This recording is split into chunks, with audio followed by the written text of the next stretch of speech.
ગામડું આ શબ્દ સાંભળતાની સાથે જ તમારા મનમાં પહેલો વિચાર આવે કે જ્યાં નિતાંત શાંતિ હોય, પરંતુ શહેરની સરખામણીએ સુવિધાઓનો થોડો અભાવ હોય અને જો પૈસા કમાવા હોય તો ગામડું મૂકીને શહેરમાં જ જવું પડે. પરંતુ આજે તમને હું એક એવા ગામ વિશે જણાવવા જઈ રહ્યો છું જ્યાંના લોકો વર્ષે 10 કરોડનો તો ફક્ત ટેક્સ ભરે છે. એક સમયે ખેતી પર નિર્ભર આ ગામના લોકોએ ખેતી છોડીને એવો તે સાહસ કર્યો કે આજે આ ગામમાં ઘરે ઘરે કરોડપતિ રહે છે. એટલું જ નહીં, જાણીને તમને કદાચ નવાઈ લાગશે કે ગુજરાત કેડરના જાણીતા આઈપીએસ એવા પ્રેમસુખ ડેલુ પણ આ જ ગામના સપૂત છે. અને આ ગામની ખાસિયત વિશે જાણીને તમે પણ આશ્ચર્યચકિત થઈ જશો. નમસ્કાર, આપની સાથે હું છું કૃપાલસિંહ જાડેજા અને કરોડપતિઓના ગામ એવા રાશિસર વિશે આજે વિગતે વાત કરીએ. વાત ગુજરાતી પર છે જેવો અહીં સરંજામ નથી મળવાનો, તૂટ્યો ફૂટ્યો ત્યાં કોઈ જામ નથી મળવાનો. લાખ સ્વર્ગ દે ભલે તું ઓ ઈશ્વર, મારા ગામ જેવો ત્યાં આરામ નથી મળવાનો. આમ તો આજકાલ તમે કોઈ ગામડામાં જઈને જુઓ તો તમને ત્યાં દેખાશે અનેક કાટ ખાઈ રહેલા તાળા મારેલી બંધ ખડકીઓ, સુમસામ સડકો, વેરાન પાદરો, ઉજ્જડ સીમાડાઓ અને ભૂતકાળની જાહો જલાલીના જોરે જીવતા વડીલોના ખાલીપાનું દ્રશ્ય. કારણ કે ગામડાઓ હવે સતત ખાલી થઈ રહ્યા છે અને શહેરો હવે ભરાઈ રહ્યા છે. આજના યુવાનો હવે સતત ગામડાથી દૂર જઈ રહ્યા છે અને તેનું કારણ છે કે અનિશ્ચિત આવક. પરંતુ આજે એક એવા ગામની વાત કરવી છે જ્યાં શહેરને પણ ઝાખપ લગાડે તેવી સુવિધાઓ, કરોડોની આવક અને નિતાંત શાંતિની સુગંધ સાથે જ સાક્ષરતાનો સમન્વય છે. ત્યારે તમને પણ થતું હશે કે આવું સ્વર્ગ સમાન ગામ છે ક્યું અને તે ક્યાં આવેલું છે? તો આપને જણાવી દઈએ કે આ વાત છે રાજસ્થાનના બિકાનેર જિલ્લાના નોખા બ્લોકમાં આવેલા એવા રાશિસર ગામની. આ ગામ વિકાસની અનોખી સિદ્ધિઓ રજૂ કરે છે. આ ગામ સમગ્ર રાજસ્થાનમાં અને દેશમાં વિકાસ અને સમૃદ્ધિનું અનોખું ઉદાહરણ પૂરું પાડે છે. કેટલાક જિલ્લા કરતાં પણ વધારે આ ગામની રેવન્યુ હોવાનું કહેવાય છે.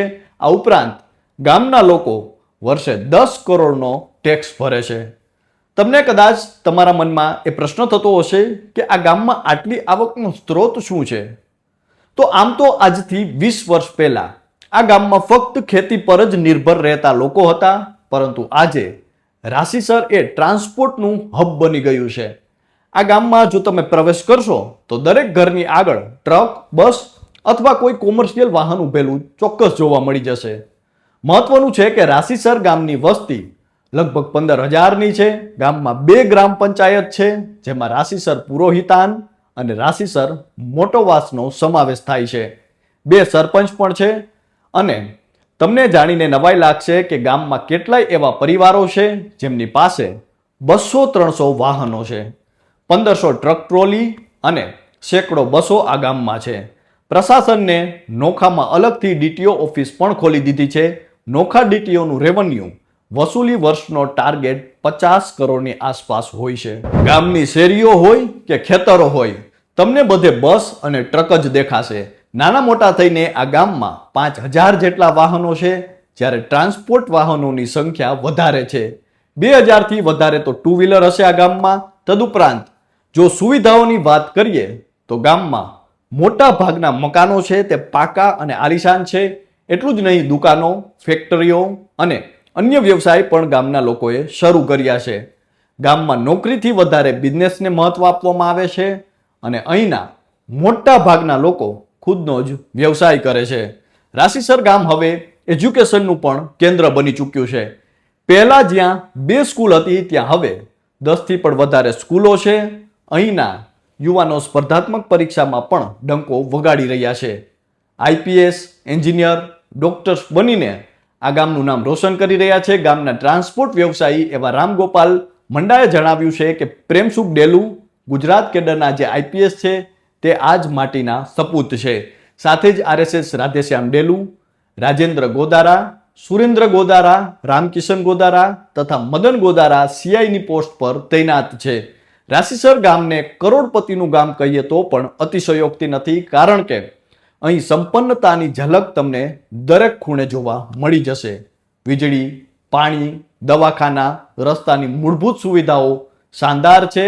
આ ઉપરાંત ગામના લોકો જણાવે છે કે મંડા પરિવારે સૌથી પહેલા આ ગામમાં 1978માં ટ્રાન્સપોર્ટના બિઝનેસની શરૂઆત કરી હતી.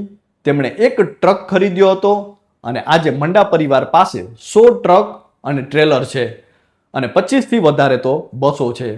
આજે આખું ગામ ટ્રાન્સપોર્ટના બિઝનેસમાં છે અને પોતાની પ્રગતિની અનોખી કહાની લખી રહ્યું છે. તો આમ તો આજકાલ આપણે એવા સમયમાં જીવી રહ્યા છીએ જ્યાં દિવસે દિવસે લોકો ગામડાથી દૂર જઈ રહ્યા છે.